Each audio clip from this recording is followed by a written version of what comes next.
السلام عليكم. نسمع بالأول. متى تكلم بالكذب فإنما يتكلم مما له، لأنه كذاب وأبو الكذاب. آمين. هنا نلاحظ أنه الرب يسوع حذر من الكذب، لأن الكذب هو من صفات الشيطان إبليس، فأي إنسان يكذب هو ابن لإبليس. الإنسان الكذاب إذا كذب فهو ابن إبليس. هل انتحال شخصية يعتبر كذب؟ وهل ادعاء الإنسان أنه شخص آخر هو نوع من الكذب؟ إذن إليك المفاجأة.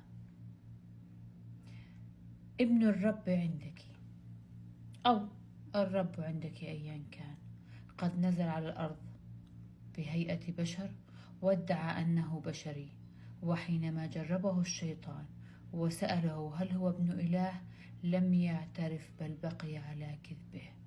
فهل معبودك هو ابن الرب أم ابن إبليس؟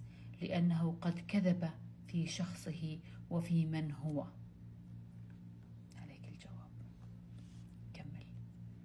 يقول لا تخافوا من تعيير الناس، من كذب الناس اللي يقولون انه كتابكم المقدس محرف، وهو ما عندهم اي دليل على تحريف الكتاب المقدس. لا يختلف اثنان في موضوع تحريف كتابك وبأقوال علمائك.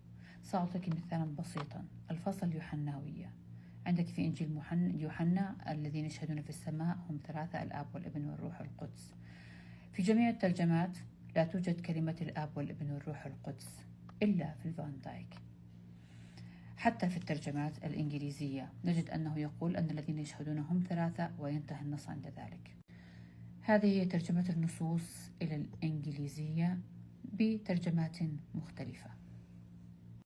وأن أراد أحدهم أن يتأكد من موضوع التحريف أكثر بالأدلة من مواقعكم ومن علمائكم يستطيع الذهاب إلى حساب الشيخ منير حبابة كي يأتي لكم بالأدلة القطعية على موضوع التحريف.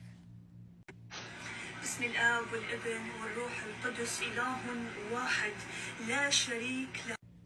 حينما تقولين آب ابن روح قدس إله واحد لا شريك له، أنت أشركت ثلاث أقانيم، يعني ثلاث شخصيات مختلفة. إن أنكرتي صفي لنا الآب، صفي لنا الابن، صفي لنا روح القدس، وأعطيني وظيفة كل واحد منهما. ستجدين أنك تعبدين ثلاثة لا واحد. فكلمة لا شريك له التي سرقتيها من المسلمين لا تناسب عقيدتك الثالوثية. وصل.